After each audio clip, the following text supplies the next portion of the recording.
encanta que estén acá en la presentación de esta obra tan interesante. Daremos inicio entonces a esta presentación de la novela del escritor y periodista Gregorio Yelkos. La vida es un pasadizo luminoso donde el hombre es una idea. Segunda edición. Dice en un fragmento del prólogo de la primera edición, en 1997, Juan Radrigán, Premio Nacional de Dramaturgia y Artes de la Representación, lo siguiente. Esta novela de Gregorio Yelkos podría considerarse perfectamente como kafkiana, un hombre del que solo sabemos que es escritor y periodista, que ya vive solo y que sufre de asma, sin que ninguna de las tres cosas parezca tener alguna importancia para él, anuncia al comienzo. Soy un vagabundo que deambula buscándole un cierto sentido a esta noche. Y así comienza esta aventura literaria del protagonista central de esta historia. Han transcurrido 27 años y este enigmático texto vuelve a renacer, esta vez el prologuista, Francisco Rivas Larraín, uno de los mejores prologuistas y narradores chilenos contemporáneos, señala: Gregorio Yelkos ha escrito una novela ajena a toda clasificación, lo que desde ya es una virtud. Lejos de una temática empalagosa y plagada de lugares comunes de la gran mayoría de la literatura chilena de este siglo y de los relatos ideológicos y bobos, es ajena al fraude de las narraciones redactadas por la inteligencia artificial que se adjudican presuntos escritores exitosos. El relato que nos ofrece nos obliga a una reflexión profunda sobre nuestra época y la recién pasada, en ir y venir en tiempos distintos a los cotidianos, a los que medimos con el reloj y el calendario, con una prosa inteligente y animada. Para comentar esta novela conceptual y rica en ficciones, vamos a tener a tres grandes mujeres: Gina Bernal, Wanda Wood y la periodista Paulina Acevedo. Pero antes de entrar en todo que fue la introducción, vamos a tener la música de Eduardo Olivares, que va a contextualizar la obra de Gregorio. Así que un aplauso. Ahora viene el micrófono. Sí, porque van a necesitar. Sí.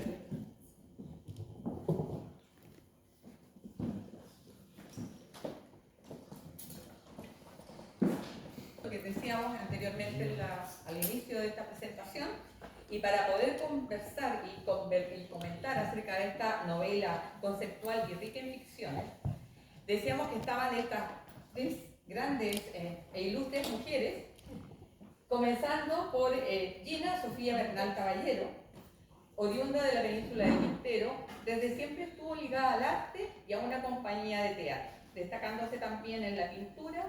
Estudió en la carrera de técnico en turismo, en el TUO. Su obra se ha difundido a través de revistas literarias, en radio y encuentros poéticos. Ha colaborado en los documentales Mujeres de Palabra para el editor audiovisual Alex Moya y Bismarck, para el cineasta y escritor Raúl Asmun. Ha participado en numerosas antologías en Chile y el extranjero. Hasta hoy es miembro del Taller Municipal de Literatura de Concón y alumna del Taller de Literatura de Rodrigo Verdugo. Es miembro del Grupo Fuego de la Poesía y de la Cofradía Hermética Les Enfants Terribles. Su única publicación es una plaqueta llamada Sucesión de Planos, de edición de 2020. Desde el 2024 se desempeña como tutora y presentadora en el área de literatura del Club Alemán de Valparaíso. Gina, por favor, quedas a cargo de la palabra. Muchas gracias, Mabel. Y primero agradecer a Gregorio Ángel Cos por el honor de poder estar aquí en esta hora y por supuesto al Club Alemán que abre sus puertas para este evento. Agradezco primeramente el haber tenido la posibilidad de leer este libro que recién hoy llegó a mis manos, que se llama La vida es un pasadizo luminoso donde el hombre es una idea. confieso que tuve que escribirlo varias veces porque no se me quedaba en la memoria cómo se llama el libro. Incluso después de haberlo leído 2 veces, alguien me preguntó, ¿y cómo se llama el libro? Algo del hombre luminoso, donde es una idea, no sé, pero bueno, es un título largo para un libro maravilloso, debo decirlo, y al cual me voy a referir ahora. Dice: la vida es un pasadizo luminoso donde el hombre es una idea. Y vaya qué pasadizo. Al principio uno va caminando con un vagabundo, tratando de encontrar sentido a la noche, para encontrarse de pronto en el sinsentido. Y así asistimos con Nick, el personaje, a su vendaval de emociones musicales, cinematográficas y existenciales. A su vez, al bombardeo de imágenes vertiginosas, formas, cementerio de los inmortales, y también sentimos que su cuerpo es atormentado cada cierto tiempo por la historia. Este libro es una visión del siglo XIX, siglo XX, XXI, donde, como decía, nos vemos transportados a diferentes planos, espacios. El libro también es una serie de preguntas existenciales acerca de la muerte, acerca de la vida. Dice, también sentimos a cada tramo, dice, de la historia, pasajes dolorosos, como es estar en una fiesta en blanco y negro, una fiesta de los años 70, con la psicodelia y con donde se describe la ropa y mucha usanza de ese tiempo, pero donde se debe dejar bruscamente y donde el protagonista termina encarcelado, interrogado, golpeado, y donde abruptamente el escritor dice que se termina muchas cosas, que es como decir se terminó aquí, es como la caída del lenguaje, la caída de los sueños, el término de muchas cosas, de muchas utopías. También lo que pude observar yo es que los personajes se cuestionan y es el primer libro donde yo veo que los personajes se revelan y se cuestionan a sí mismos si existen o no, si son reales o no, y algunos de ellos dicen decir que son reales y dialogan con el escritor y le dicen, oye, tú no tienes derecho a sacarnos de acá porque nosotros tenemos espacios propios que tú no conoces. El primer libro que veo que los personajes juegan de esa forma, con la mente obviamente del lector y también con el escritor. Uno llega hasta el capítulo 13 preguntándose si este libro es producto de una borrachera, de un periodista depresivo, de una persona. Pero en el capítulo 13 uno descubre que hay una novela dentro de otra novela que se está escribiendo, que está en paños menores, podemos decir, de un tal Iturriaga, ¿verdad? Siempre en esta novela va a aparecer el periodista. El periodista siempre está presente, siempre va a estar presente, porque el que escribe la novela, que está dentro de la novela, es un periodista. Y el que está afuera también. O sea, este libro es un verdadero laberinto. También descubrí mucha ironía, porque el libro nos hace reír, ¿no? A mí me hizo reír, me emocionó, es un vendaval de emociones, como dije yo. Entonces, también tenemos ironía porque nos encontramos con un Dios que anda en moto, con la muerte que ama la vida y que no existe, con unos ecologistas que pretenden desollinar la cordillera de la contaminación. Nos encontramos con unos individuos que juegan al callo y deciden la suerte de la población. Nos encontramos también con un perro que toma coñac y que al principio es muy simpático y después termina matando personas, agrediendo al escritor, que se pregunta que por qué está sangrando si se supone que no debía ser siendo atacado así de esa forma. Bueno, también diré que aquí también, como hay tantas interrogantes, hay mucha certeza, hay una inteligencia magnífica del escritor, donde recrea de forma magistral la vida misma, como dice el título, como un pasadizo luminoso, pero también el personaje es una persona que siempre está dormido, siempre a veces está levitando, otras veces no quiere despertar, y cada vez se le dice, tienes que despertar, tienes que despertarte, tienes que despertarte. Y bueno, el libro transcurre en Santiago, en lugares comunes para muchas personas que conocen Santiago. Como digo, es un libro magnífico atravesado por una alienación a través de momentos con la música constante y una visión cinematográfica y el lente de quien es ajeno a la ciudad y a su vez la ciudad es ajena, desconocida. El hombre sin duda es una idea que recorre el siglo XX y XXI, donde se tararea a Santos Discépolo, el jazz y una ópera. El libro está atravesado por la música. Una voz Gregorio Ángel Cos es una voz en cuello, a veces alienada, enajenada, que se embellece para regalarnos un ramo de lunas que tendremos que poner en agua de lluvia. Que aunque queramos un sol, somos nosotros los que tenemos que encontrarlo para ver la luz. Este libro es profundamente poético, como hemos visto, que nos regala lunas, donde se nos dice que tenemos que encontrar nosotros la luz y el sol. El personaje se detiene, continúa dormido, y yo traigo en esta hora un desafío para el escritor.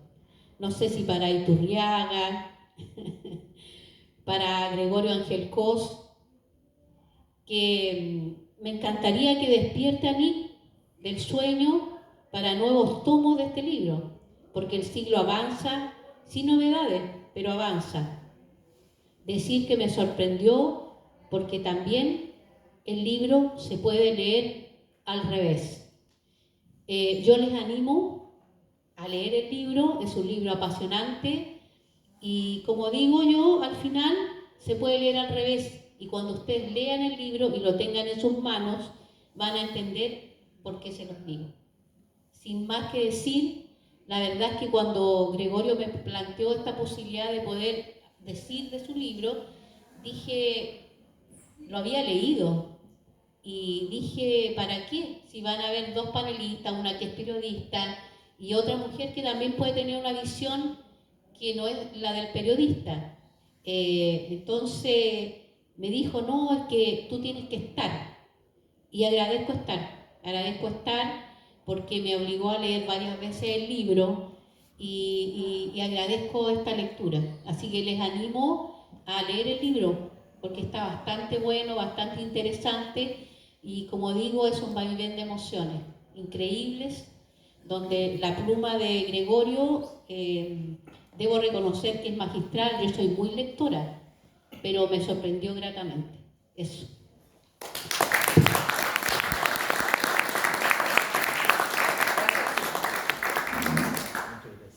A continuación, estará la poeta Wanda Wood. Es ingeniero agrónomo de profesión, diplomada en escritura creativa de la Pontificia Universidad Católica de Valparaíso. Publicó su primer libro de poemas, Alquimia de versos, con la editorial Caronte en el 2014.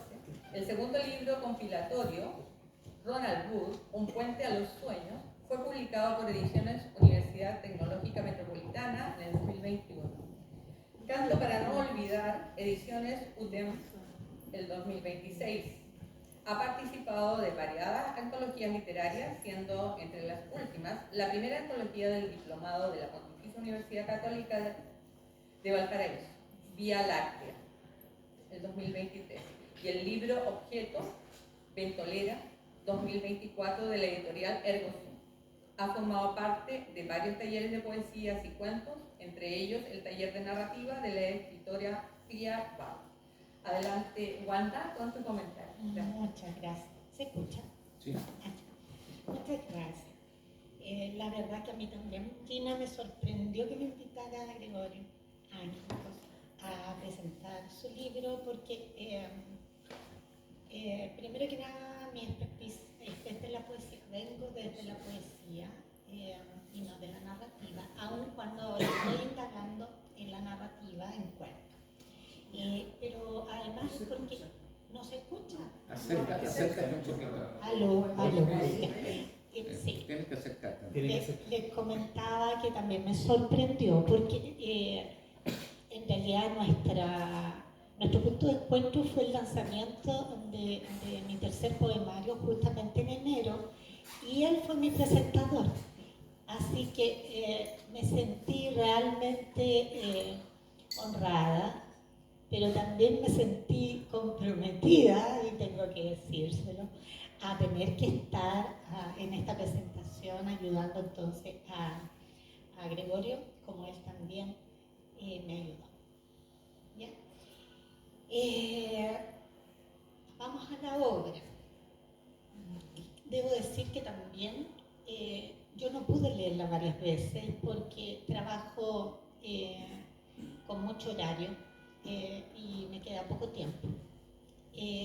Pero me pasó también que el libro se me transformaba como en un pasadizo enmarañado, que no sé si laberíntico como a Gina, pero de repente uno se pierde cuando no tienes el tiempo de volver hacia atrás y volver a releer para poder entonces retomar. Pero sin embargo entonces yo hice como una cronología a partir de los capítulos para ir dándome entonces yo misma una orientación. Esta es una novela entonces de relatos cortos dividida en 13 capítulos, es de ficción y está lleno de pasajes filosóficos, ¿ya? Tanto sociales como existenciales. Utiliza mucho lo que es un monólogo y también diálogos con diversos personajes, ¿ya? Que van apareciendo en la medida entonces que esta historia avanza. El escenario principal, aun cuando se moviliza en distintos, diría yo, espacios y también tiempos, la historia tiene esta cosa de ser atemporal y temporal. O sea, nos transmuta por el espacio y por el tiempo. Pero el escenario principal es el último día del siglo XX y el inicio entonces del siglo XXI, ¿ya? Y por ahí en uno de los capítulos justifica entonces esta elección, y bien justificada, ¿ya? Bueno, en el capítulo inicial se introduce la ficción en este espacio de la Plaza Italia, hoy llamada también Plaza Dignidad y otros nombres también que se le han dado, en donde se inicia la búsqueda de sucesos que se tornan inexplicables desde la lógica de las rutinas, en donde el autor logra a través de citas darle sentido a cada experiencia. Esta búsqueda lo transmuta a un espacio de la presentación de una obra de teatro, de un monólogo, donde la actriz que baila y canta se declara entonces que el arte es la verdadera libertad y la imaginación, más allá de la forma y de los sentidos. Estos sentidos se van liberando con la música, el saxo, la trompeta, el piano y los colores a través del movimiento de los focos y el canto de jazz. Así el narrador se va abstrayendo con la espontaneidad y el espacio lúdico Y la actriz entonces insiste que la materia es un pretexto para la imaginación. El narrador entonces siempre busca la reflexión de ciertas interrogantes existenciales en torno a la muerte, a la vida, a la existencia misma, de la realidad, etc. Finalmente entonces esta actriz queda inmóvil y alguien del público expresa: está muerta.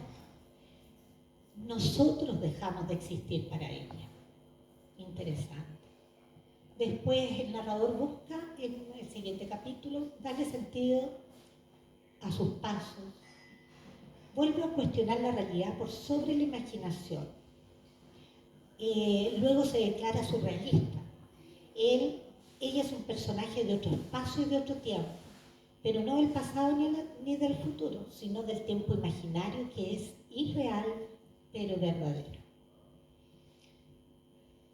Entonces tenemos un narrador que constantemente trata de responderse dudas existenciales. Si la muerte no existe, la materia es una forma de nuestra imaginación. Luego se instala en la mesa de un bar y mantiene monólogos con un perro, que es este perro que es muy especial porque toma coñac, y también con un par de borrachos, en donde cuestiona la existencia de él, del perro, y con estos borrachines se cuestiona que seguro debo parecerles extraño. Somos dos realidades que coexisten y se excluyen. Pero si la muerte no existe, entonces crear y pensar son procesos infinitos. También cuestiona la existencia de la jazzista. Luego, en otro capítulo, se declara racionalista. Por intuición, ejercicio absurdo de un racionalista, sabía que se trataba entonces de la jazzista enigmática. En el inicio de este nuevo siglo, el narrador se entrega a un mundo lleno de percepciones, argumentos y juicios. La conquista y el conocimiento del universo continúan siendo un proyecto. 1000 posibles años obsequiados por un tiempo rutinario y sistemático que avanza ciego y sin destino. Aparece luego un personaje, Canturias, que también se plantea dónde está la existencia, pero el entorno le muestra que a nadie le interesa. Luego aparece un personaje femenino, otro personaje femenino, que le plantea entonces que este siglo, con este personaje femenino se da una situación de un diálogo frustrado, ¿ya? Y los planteamientos profundos que él le hace, ella no está a la altura, ¿ya? Ya se continúan en su noche lúdica y llena entonces de la naturaleza de los sentidos y las emociones. Luego están en una convención de inmortales. Seguimos entonces conociendo en este otro capítulo al narrador, que se separa transitoriamente de su esencia escéptica. Luego aparece Francisca, que pertenece a la ciudad, y le dice: tú, Nick, el narrador, perteneces a un segundo de mis emociones. El narrador se declara que necesita eliminar el exceso de complejidad de su mente. Nadie está, entonces, nunca pudo tolerar tanto simbolismo. Después, nadie desea en la rutina del sueño entonces nadie desea despertar en estado de embriaguez que provoque el inicio de este siglo. Y nuevamente entonces se encuentra con este perro en Plaza Italia que siempre anda gruñido, agresivo, ¿no es cierto?, con su entorno. Pero para él parecen todos seres irreales. Después se toma la ironía y el humor, la trama. Entonces se pone de algún modo más sarcástico el autor a través entonces del narrador. Perdón, yo no soy cristiano, más bien un racionalista laico. El narrador atestigua que la hegemonía de la fuerza se convirtió en dogma y arrasó con las corrientes del pensamiento alternativo. Aparece Bárbara, soy Bárbara y dispongo de la estrategia de salida. Ahora este personaje es menos lúdico que las otras dos mujeres, pero más compleja y de mayor reflexibilidad. Ha sido un año nuevo misterioso y deslumbrante para el narrador. Lo mejor es Francisca y su capacidad de cambiar e inventar realidades. Él se va acompañando entonces con estas mujeres en la medida que transita en su bagaje. Después aparece, yo diría el personaje, uno de los personajes o el personaje más relevante, que es Dios. Oye viejo, ¿eres Dios? Le pregunta, pero tú no deberías, Dios le responde, pero tú no deberías esperar nada si no crees en mi existencia. Él es escéptico. Espero por lo menos convertirte en cristiano. Eso es lo más significativo que puedo hacer. El Dios que plantea el narrador el autor es un Dios posmoderno, menos estructuralista, etéreo, como la libertad, nada de sublime, tal como ves un auténtico heavy, aunque envuelto en alguna inestabilidad emocional. Me parece, le dice el narrador, que advierto una contradicción entre tu discurso y el discurso de la iglesia. Entonces deberías conviar nuestro pisco seco, le dice el Dios, para continuar nuestra conversación. Y ahí le hace un jaque mate. El narrador. Le comento entonces a Dios que parece que tiene buen humor. A veces, solo a veces me comenta. Y la adaptación entonces para el Dios del mundo actual es demasiado lenta y estática. La creación dejó de ser uno de mis roles. ¿Y cuál es tu rol en la actualidad, Dios? En la posmodernidad, porque este Dios al parecer viene del futuro, no de la realidad. Y en esa posmodernidad soy lúdico, irreverente y esencialmente libre. Después aparece el personaje que es un pintor del infinito, Benito. Luego el perro, que rompe con la monotonía del momento. Y Dios desaparece entonces de la historia. Luego entonces, seguimos con Dios. No te olvides, Dios, que el siglo XXI será la sociedad del conocimiento. Luego se encuentran con el personaje de Femenino Cordillera y le pregunta, ¿así que nos ha perdonado los pecados acumulados durante el siglo XXI, Dios? Dios dice sin comentarios, siempre me han gustado las mujeres. Encuentro una barbarie en la imposición del celibato en la actualidad. Y luego entonces aparece un hombre con una túnica blanca, muy blanco y rubio, muy agresivo, que desenvaina un Yagatan y mata entonces a una de las mujeres que estaba haciendo en ese minuto estaba haciendo una presentación.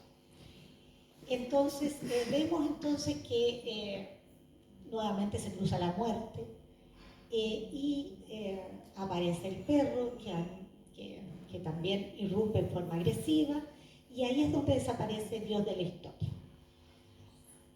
Luego entonces pasa lo que decía Gina, que se los llevan presos.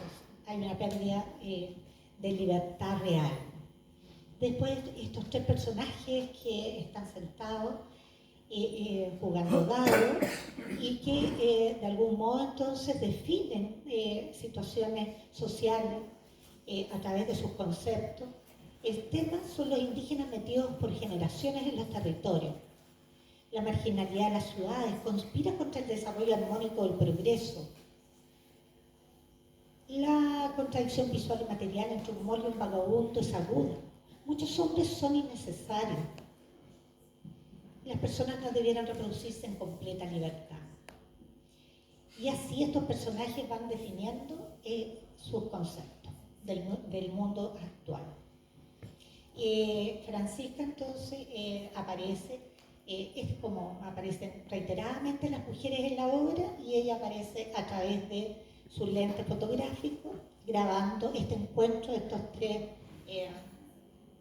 amigos entonces bien empoderados.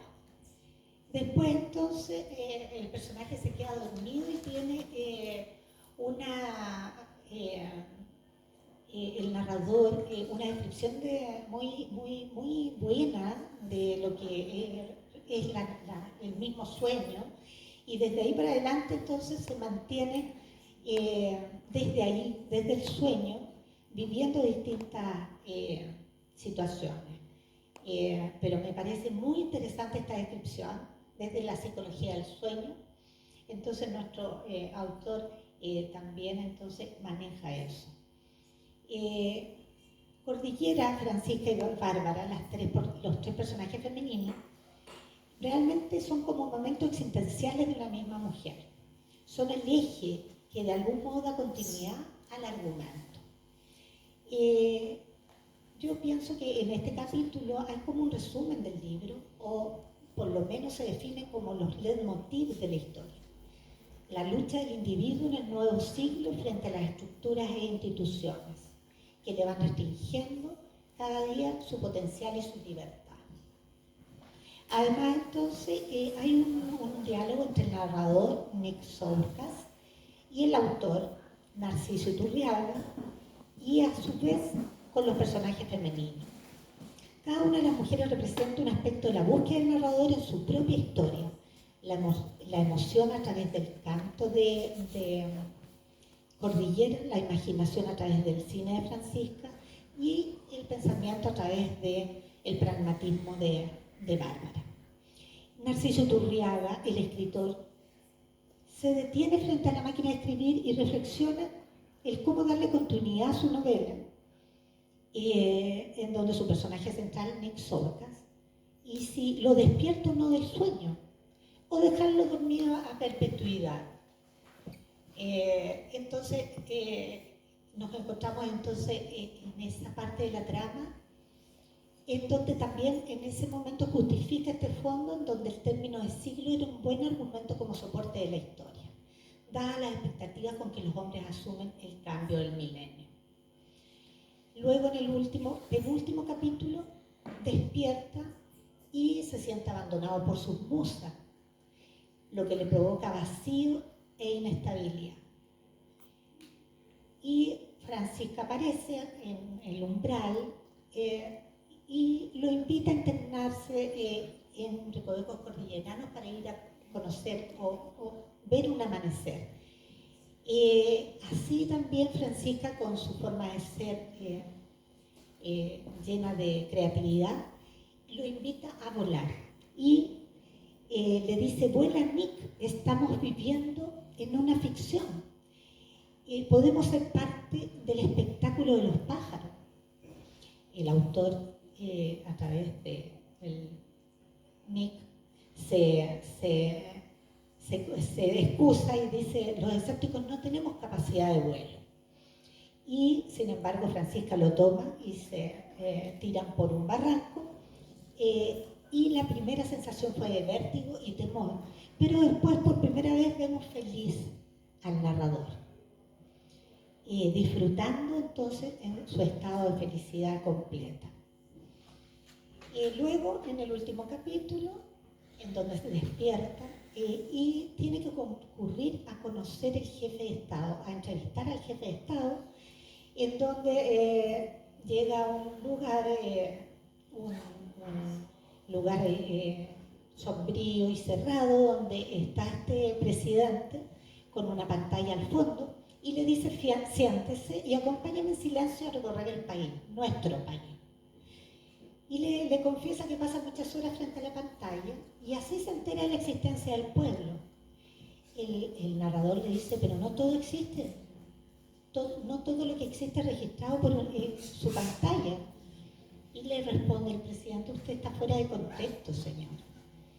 Luego se desprende los lentes y se da cuenta que es completamente ciego el presidente. Se ríe de mi naturaleza, de mis ojos, le plantea y le justifica, yo me convertí en presidente de toda una nación por mi condición de sujeto diferente. Y le testimonia que el país avanza con normalidad hacia el futuro. Los hombres son cada vez más felices a medida que aumentan sus bienes materiales. Nada se escapa de nuestra atenta mirada y planificación. Luego da por terminada la entrevista y deja entonces al autor narrador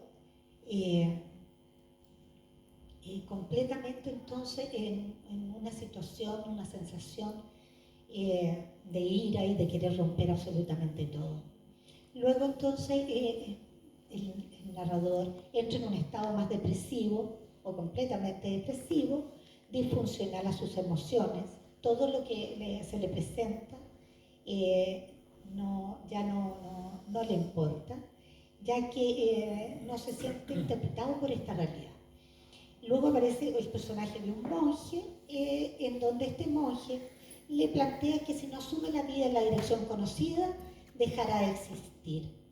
Pero usted es místico, le plantea el narrador, y el monje se sonríe irónicamente. Ahí es donde le dice, la vida requiere seres coherentes, lo diferente es anecdótico. En este caso, la muerte será su único camino. Atestigua el narrador que lo curioso es que están en dimensiones diferentes, ya que él se siente atemporal. Nick se siente atemporal. Y ve a este monje que está en el tiempo presente. En esencia, el hombre es el mejor pretexto de la vida, concluye el narrador. Cierra los ojos y escucha, y vuelve entonces a la mujer inicial a hablarle y le dice, la vida es un pasadizo luminoso donde el hombre es una idea. Hasta otro momento, Nick. Ahí se da cuenta que Cordillera existe, por lo tanto el sentido de su destino no ha terminado. Y camina entonces nuevamente por la Plaza Italia y se ve nuevamente entonces también yendo entonces a esta sala de teatro y viendo entonces a esta mujer, la figura de la mujer inicial que hace su monólogo.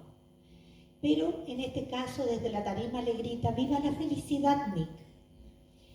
Y él se quedó detenido en el tiempo para nunca más despertar. Concluyendo, el relato es una búsqueda incesante del narrador para darle sentido a su realidad. Para ello se entrega distintas experiencias, buscando en todo momento respuestas a sus dudas existenciales. También es un cuestionamiento al curso de la historia de nuestra sociedad. Yo felicito a Gregorio Ángel Cos y también le agradezco por entregarnos esta novela de ficción filosófica, kafkiana y de profundo sentido existencialista y social. Eso.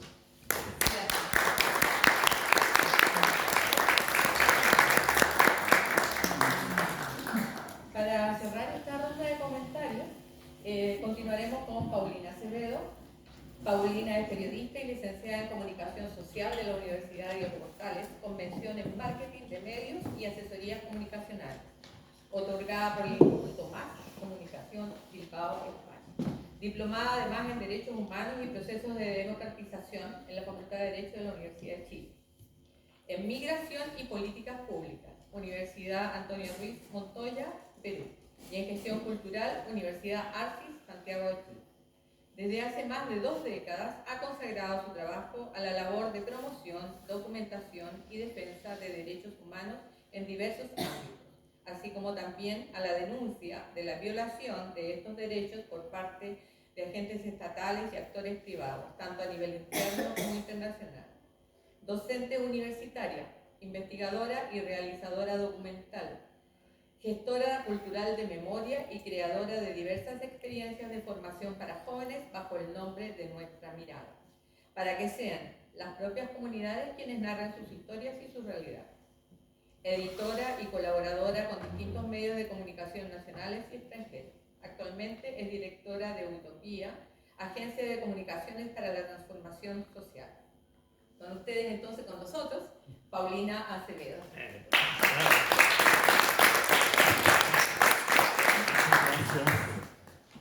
¿Se escucha bien? Sí. Sí, perfecto. Bueno, primero agradecerte, Gregorio, por la invitación a comentar este libro, agradecer a Editorial Artegrama también por este nuevo hijo que llega a la comunidad literaria, agradecer al CUP alemán de Valparaíso por acogernos el día de hoy y agradecernos a cada uno de nosotros que estamos aquí, porque yo siento que cada vez que lanzamos un libro y nos congregamos es un acto de resistencia. Entonces, bienvenido a que estemos aquí en esta tarde de sol, y qué mejor que además en este puerto tan maravilloso. Para mí no es una novedad que Gregorio me invite a comentar un libro. Yo creo que ya este es el cuarto o quinto, porque son años desde que nos conocemos, pero sí me sorprendió en esta oportunidad, y muchísimo. Por eso me voy a dar la licencia, ya que quienes me han antecedido han hecho un muy buen trabajo de comentario de este libro desde las emociones, desde lo que provoca, ¿verdad? Por una parte, y desde su estructura y desde cómo se desarrolla por la otra. Entonces, descansada en estas dos muy buenas presentaciones, yo me voy a dar el lujo de hablar no desde el narrador, sino desde el escritor, además colega, por este conocimiento que tengo de Gregorio y de este vagabundo que deambula, ¿verdad? Buscándole un cierto sentido a esta noche que él habita y que también habitamos todos, ¿no? Se trata de un texto honesto, se trata de un texto profundo, se trata de un texto reflexivo y crítico a la vez, desde la edad madura. Lo que es curioso porque es un texto reeditado, entonces ya viene acumulando una serie de experiencias, ¿no? Y conocimientos. Es una metamorfosis, por así decirlo, desde este Gregorio Samsa a Gregorio Ángel Cos, propiamente tal, ¿no? Que nos demuestra y nos muestra a este Gregorio que se camufla entre los giros de esta historia extendida y a la vez se anuncia con la artificiosa fuerza de un nuevo milenio. Es decir, aquí no podemos ir a la experiencia de este libro sin tratar de descubrir, ¿no? A dónde termina el narrador y dónde comienza o dónde se enuncia el escritor, porque hay muchas pistas que nos deja Gregorio Ángel Cos en el libro. En otras palabras, nos encontramos frente a una síntesis, es decir, la composición de un todo a través de sus partes reunidas después de toda una historia de vida, hay que decirlo también. Frente a una confesión, podríamos decir, de vida, o si, parafraseando a Neruda, confieso que he vivido, ¿verdad? Pero lejos de la paradoja y del ego, ¿no? Que teníamos en este otro caso. Muy por el contrario, Gregorio lo hace de cara a la sociedad, lo hace a esos desconocidos que somos, lo hace a la comunidad, y con gentileza, y algo muy importante que él también resalta mucho en el libro, con amor, ¿no? Amor con mayúsculas, me lo anoté aquí. Nos abre su libreta de anotaciones para dejarnos varios mensajes de cara a los próximos tiempos, y eso yo es algo de lo que más rescato de este libro, reeditado, hay que decir, 27 años, es decir, casi tres décadas después. Voy a tratar de enumerar algunos puntos para darles algunas pistas de este Gregorio Ángel Cos que está en la novela. Una primera cosa que yo diría es lo que definiría como el conocimiento esencial, ¿no? Si me permiten la analogía, y para aquellos que conocen el Kybalión, este libro, ¿no?, de 1908 que resume el hermetismo, la enseñanza del hermetismo de Hermes, ¿no? Cuando uno logra concentrar, en pocas palabras, él lo hace como narrador genialmente en todos sus libros, ¿no? Pero aquí hay algunas reflexiones que están en sus anotaciones que nos las trasladan, ¿no? Cuando él dice que el silencio dispone del conocimiento para abrir el misterio.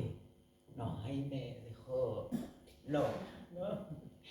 Porque está diciendo muchas cosas y a la vez está utilizando muy pocas palabras, ¿no? Como en el Kybalión, como es arriba, es abajo, todo un gran misterio. O otra que se mencionó también aquí, ¿no? Que la voy a señalar más adelante, pero hay otra que me gustó mucho y que dice: la materia, que es otro tema recurrente en el libro, se libera en el sueño de los sueños. Y aquí yo pienso en imaginación, pienso en libertad, pienso en distintos elementos que están escudriñados desde esta frase que uno la tiene, como bien dice Gina, que leer y volver a leer, porque es como que cada vez que lee algo nuevo descubre, ¿no? Como de la misma manera que antes este misterio que esconde el silencio nos lleva a meditar, a repensar, ¿no? No desde el acto de la meditación propiamente tal, ¿no?, de la concentración, sino del proceso de repensar las cosas. Y eso está recurrentemente en el libro. Por eso les adelanto que no lo van a poder leer una sola vez.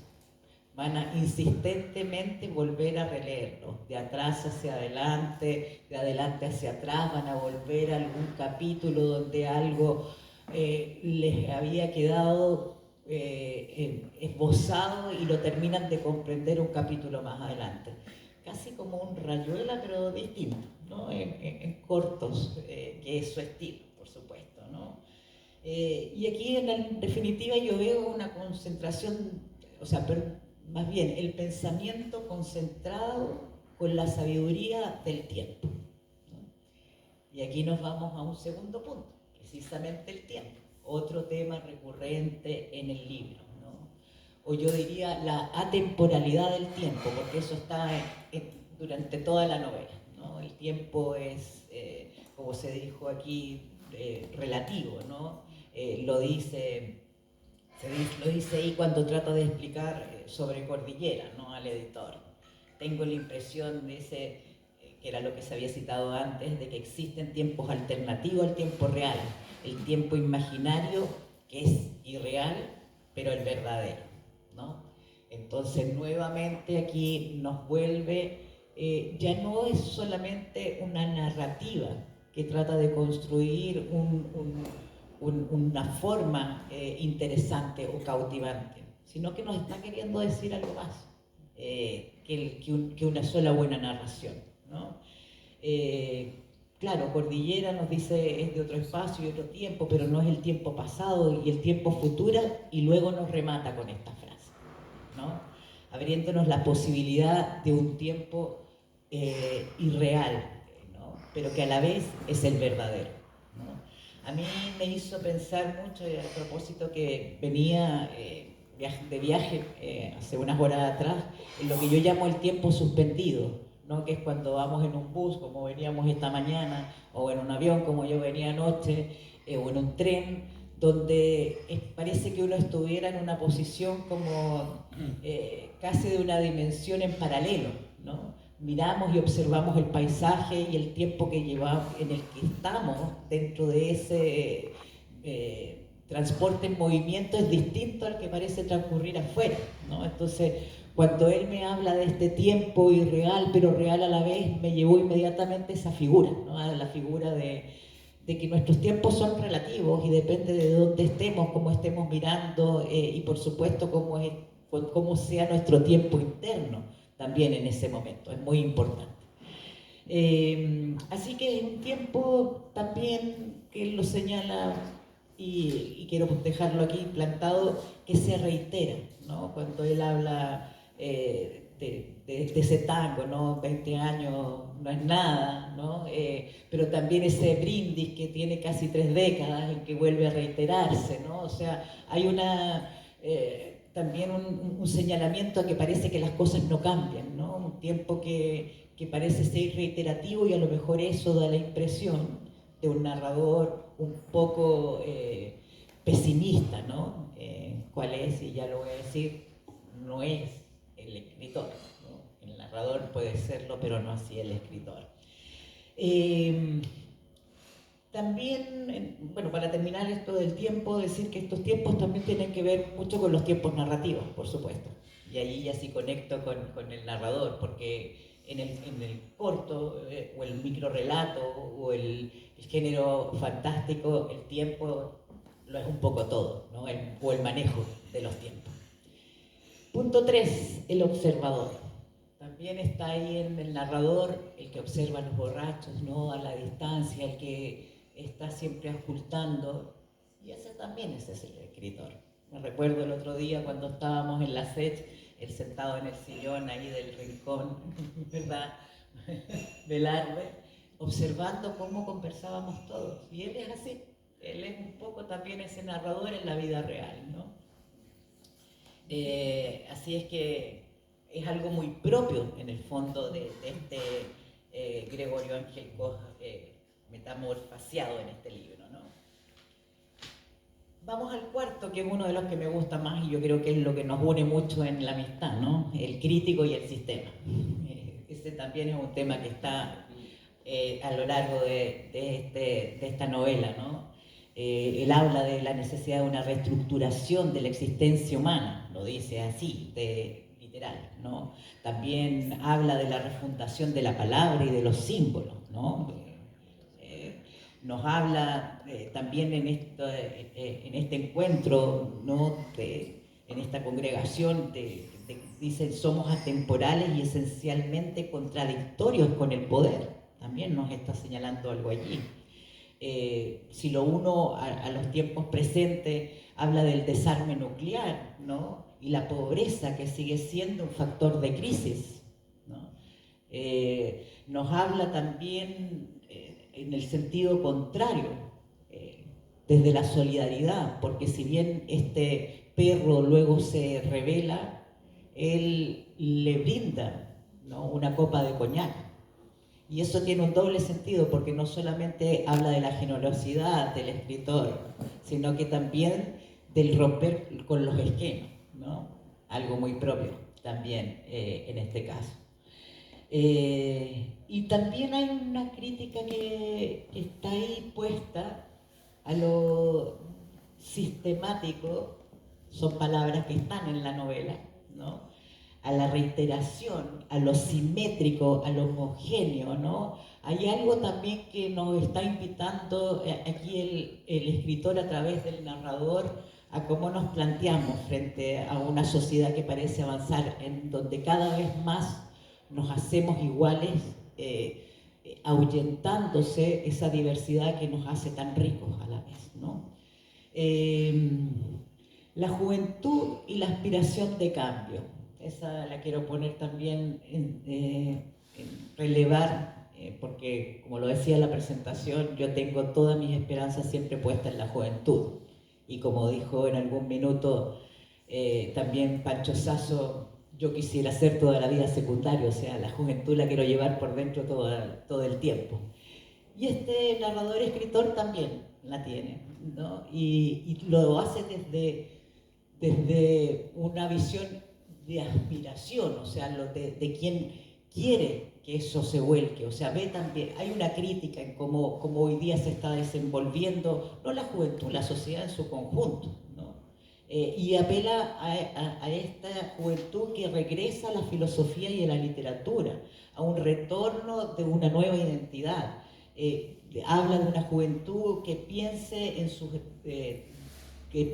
espacios imaginarios para abrirse camino hacia un infinito inteligente, es decir, en esta sociedad en crisis, sigue poniendo en la juventud en la expectativa o la esperanza, la fe, para quienes quieran. El tema Dios y el tema religión es otro tema al cual no voy a entrar, pero tiene que ver con eso también, ¿no? Hay, creo yo, un llamado.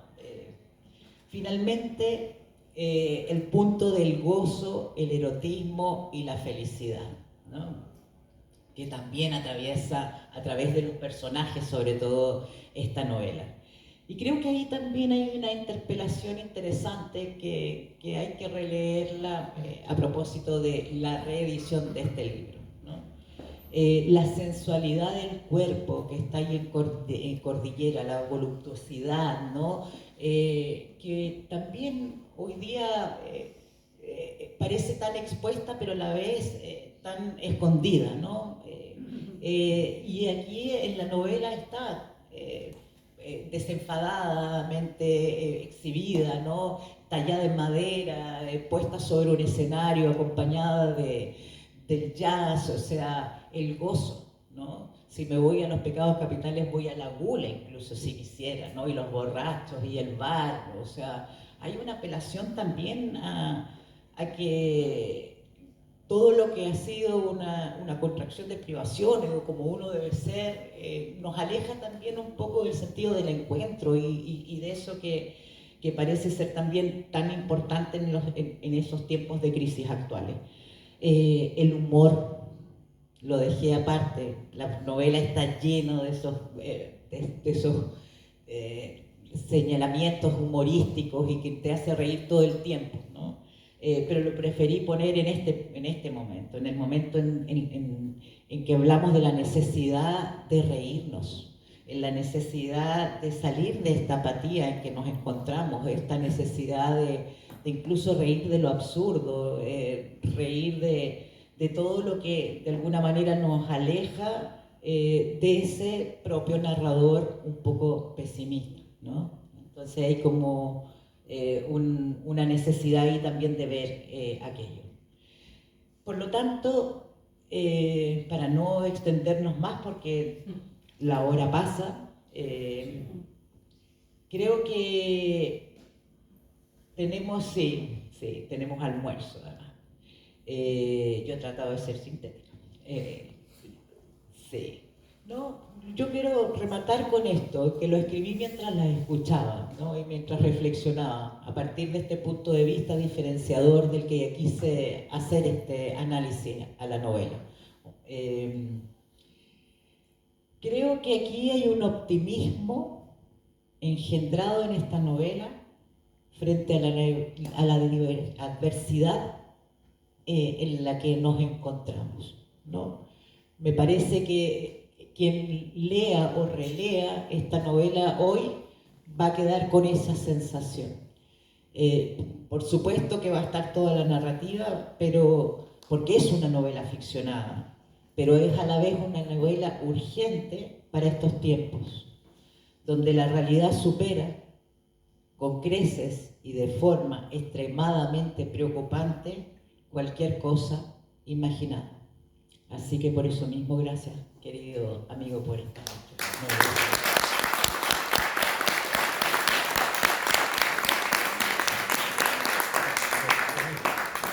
Gracias, Paulina. Gracias. Gregorio, una consulta. Sí. Y si hacemos así brevemente Ya, una intervención del editor, ¿te parece? ya, brevemente, claro.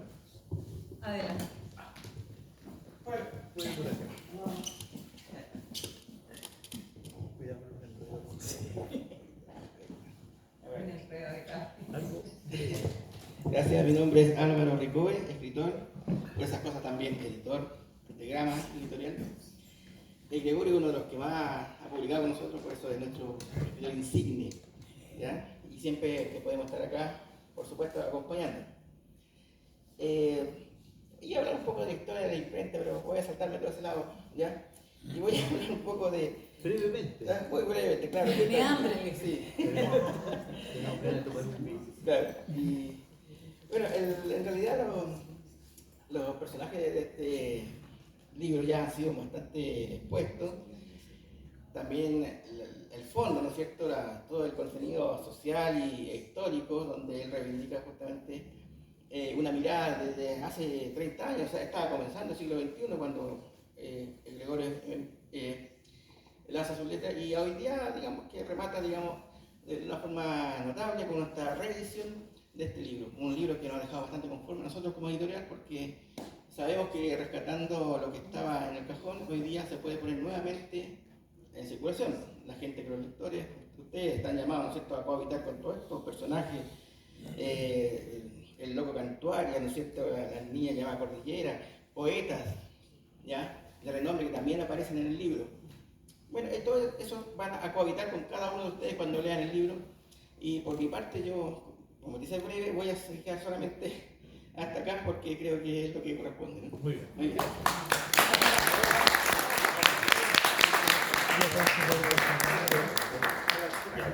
Ahora sí, vamos a dejar con nosotros al autor de la novela en esta segunda edición, ¿cierto?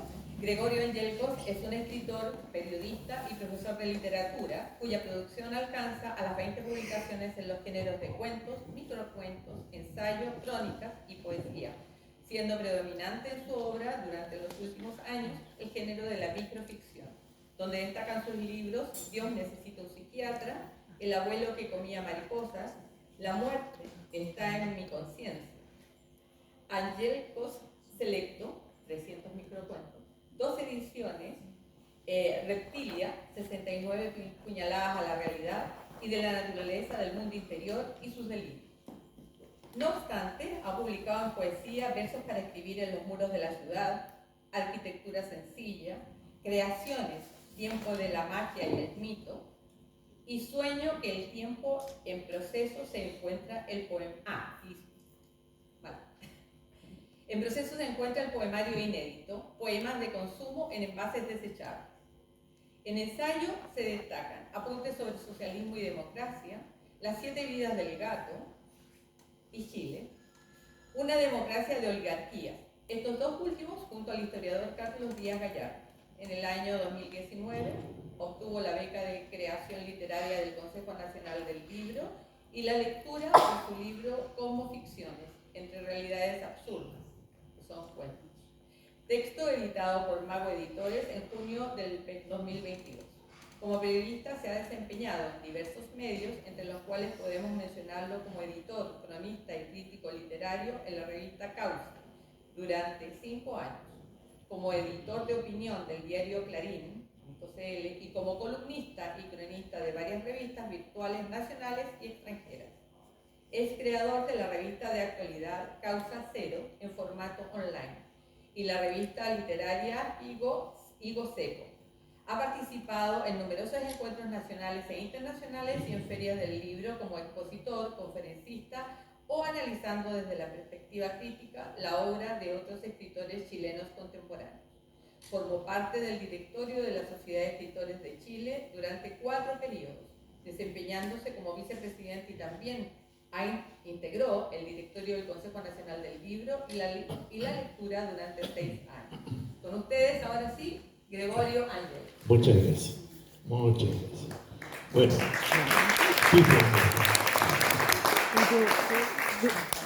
Bueno, en primer lugar, quiero agradecer a estas 3 espléndidas panelistas que me han antecedido y que han tenido la gentileza desde sus respectivas orientaciones y perspectivas hacer un comentario de esta novela que escribí hace 27 años atrás.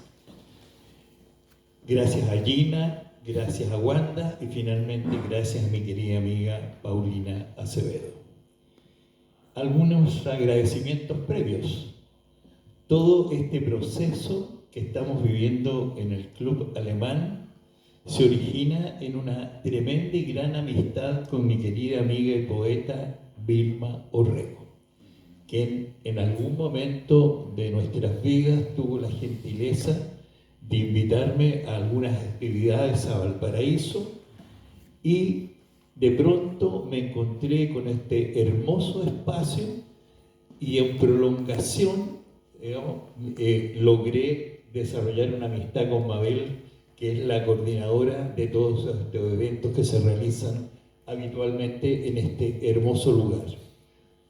Pero además quiero agradecer la presencia aquí del escritor y periodista Guillermo Ormazábal, quien se desempeñó, digamos, como director de la radio chilena del Arzobispado durante largos años.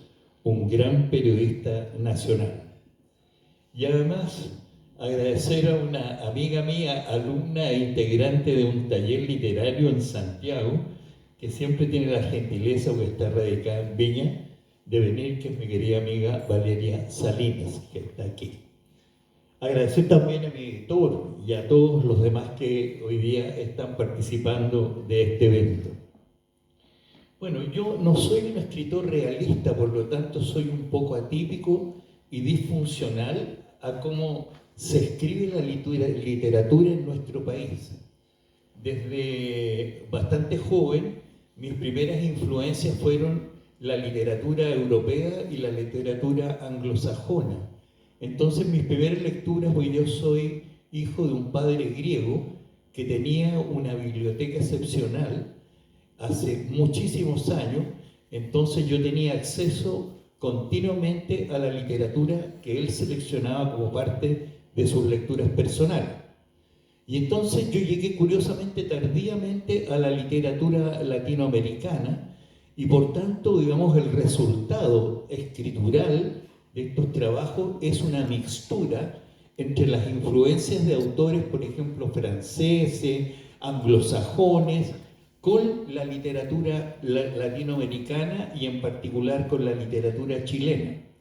Pero en esta novela hay antecedentes intelectuales previos que tienen que ver con los procesos de formación que uno tiene.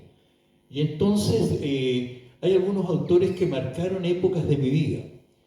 Y entonces destacaré principalmente a los existencialistas franceses y en particular a Jean-Paul Sartre. Uno de mis grandes sueños era, digamos, conocer a Sartre y estar en una conferencia de él. Y esto ocurrió milagrosamente el año 72, en que estuve en una conferencia de Sartre en ni más ni menos que la Sorbonne en París. Pero además, escritores latinoamericanos de envergadura, como Julio Cortázar, como Jorge Luis Borges y también como el mexicano Octavio Paz. Entonces, todas las teorías del cuento, de la narrativa y la novela están integradas aquí y provienen un poco de la inteligencia y de las reflexiones teóricas de estos grandes maestros míos con los cuales aprendí a través de la lectura de libros. En fin, creo que se ha desarrollado aquí un análisis exhaustivo de esta novela. Por tanto, voy a leer el primer capítulo, pero antes voy a seleccionar este porque también es uno de mis autores favoritos.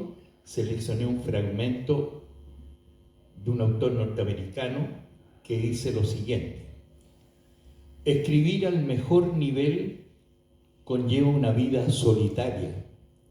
Las organizaciones para premiar escritores mitigan la soledad del escritor, pero dudo que mejoren su escritura. Crece en estatura pública a medida que se despoja de su soledad y a menudo su trabajo se deteriora debido a que realiza su trabajo en soledad. Y si es un escritor suficientemente bueno, cada día deberá enfrentarse a la eternidad o a su ausencia. Cada libro para un escritor auténtico es un nuevo comienzo, donde intenta cada vez alcanzar algo que está más allá de su alcance. Siempre intenta lograr algo que nunca ha sido hecho o que otros han intentado y han fracasado. Entonces, algunas veces con gran suerte tiene éxito. ¿Cuán fácil resultaría escribir literatura si tan solo fuera necesario escribir de otra manera lo que ya ha sido bien escrito? Debido a que hemos tenido tantos buenos escritores en el pasado, es que un escritor se ve forzado a ir más allá de sus límites, allá donde nadie puede ayudarlo. Como escritor he hablado demasiado. Un escritor debe escribir lo que tiene que decir y no decirlo. Fragmento del discurso de aceptación del Premio Nobel del gran escritor norteamericano Ernest Hemingway. Hoy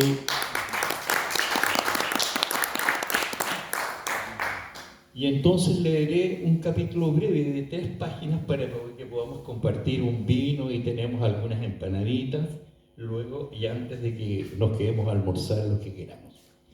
Este libro tiene 3 dedicatorias. Una corresponde a la de hace 27 años y está dedicada a mi padre, que falleció por esa época. Y dice: a mi padre Gregorio Ángel Kosurka, un griego que se convirtió en ciudadano de la tierra y murió sin saber que existía la eternidad.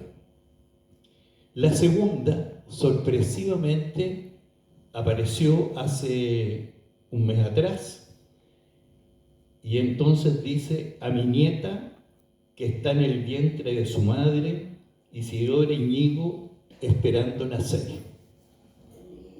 Y la tercera y última, a mi amigo, el destacado escritor y maestro Walter Garí. Ahí están las cosas.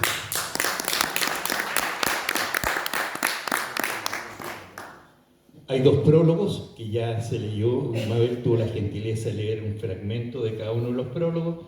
Juan Radrigán, con el cual tuve una gran amistad, digamos que ya está fallecido, y luego estuve compartiendo con Francisco Rivas, con Pancho Rivas Larraín, que es un gran escritor, ex embajador de Chile en Canadá, tiene una vasta experiencia y tampoco puede estar, es amigo de Garib y tiene 92, 93 años cada uno. Por lo tanto, están en sus respectivos domicilios, compartiendo o tal vez durmiendo una siesta a esta altura de la tarde. Y entonces él parte así. Los capítulos todos tienen nombre, y este dice, el número 1, la música es un principio lúdico de la libertad.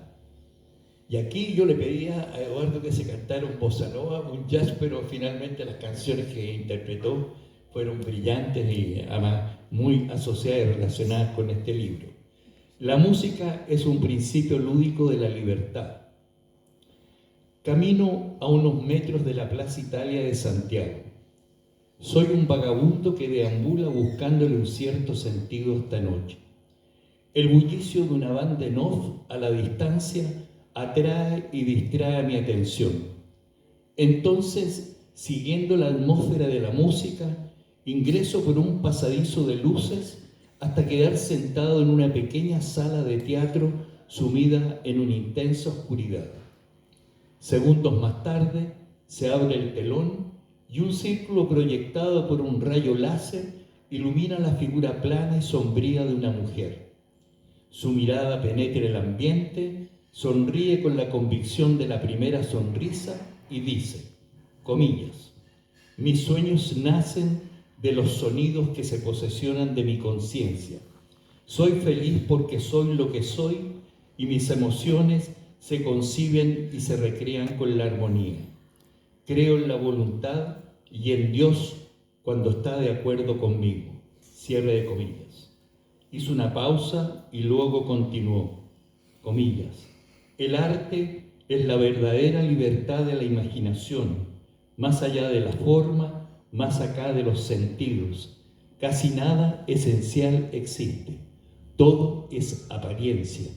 Lo que importa es el momento y la captación total de lo vivido. ¡Viva la felicidad!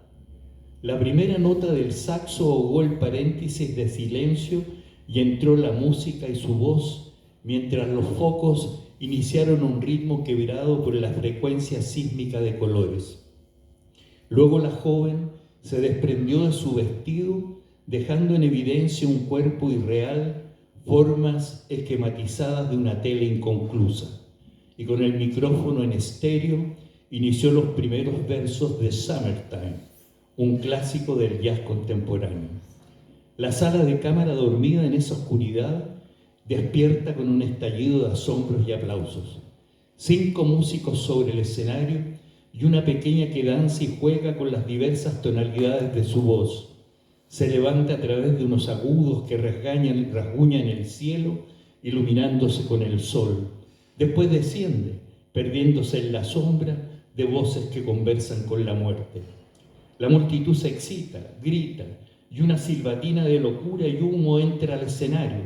Luego viene Sweet Georgia Brown, y la batería introduce sus metales en la sangre de la diosa que vibra en estado preorgásmico. Los músicos se mimetizan con su estética, entregándose a esa adecuación del universo, al microcosmos de individuos que nacen, mueren y vuelven a nacer en este espacio de espontaneidad lúdico que crece desbordando a la razón. La trompeta inicia un contrapunto con la voz. El músico improvisa recibiendo respuestas sugerentes de la joven que ha perdido la conciencia del tiempo y del espacio, vacilando perdida entre nuevos lenguajes de signos absurdos pero vitales y llenos de una energía metapsíquica. De improviso, mientras canta, se detiene y razona, comillas, la materia es un pretexto, en la abstracción está el poder de la imaginación. Luego regresa a su danza. La arquitectura de la sala se desdibuja y adquiere formas que aparecen y desaparecen en un cuadro de realidad y de ficción. La vida se desintegra en el segundo. Los hombres, ideas elementales de una estética al servicio de la magia, gozan. El dolor ha muerto. La muerte es solo una emoción desmedida de lo grotesco y el tiempo un mito que conserva el equilibrio de su eternidad. La joven recoge su vestido y disfraza su silueta, mientras su sombra continúa desnuda. Cruza las piernas y se sienta en postura de meditación, y profundidad de feeling canta Yesterday. La multitud asimila la sensibilidad y el erotismo que suda en proceso de fecundación. El tema es retro y recuerda la música de los 70, sin embargo no se aprecia la disfuncionalidad rítmica con las nuevas generaciones. Son los momentos del blues y la joven interpreta All Away de Janis Joplin, mientras la guitarra se libera de la tensión de sus cuerdas.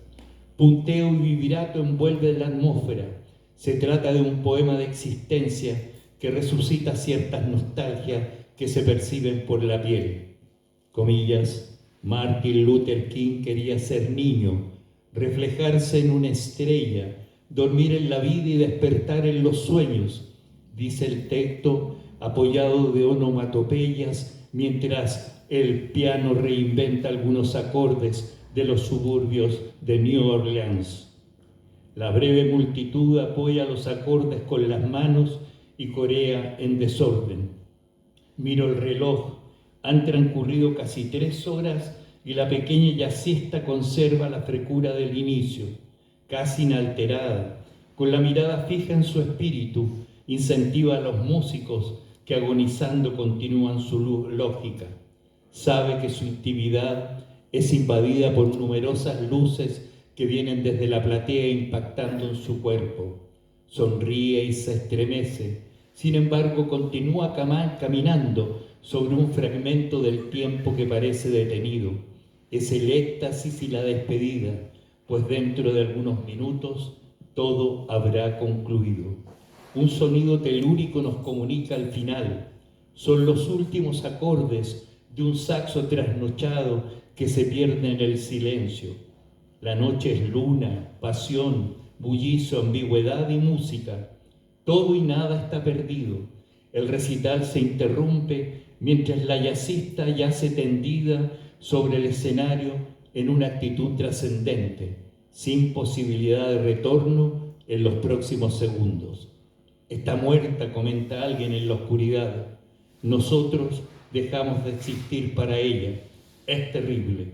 Apunto la mirada al escenario, pero una masa de humo cubre el vacío en que aparentemente dormita. A nadie le importa demasiado y sin prisa comenzamos a evacuar el lugar. y hasta aquí para que podamos compartir un vino.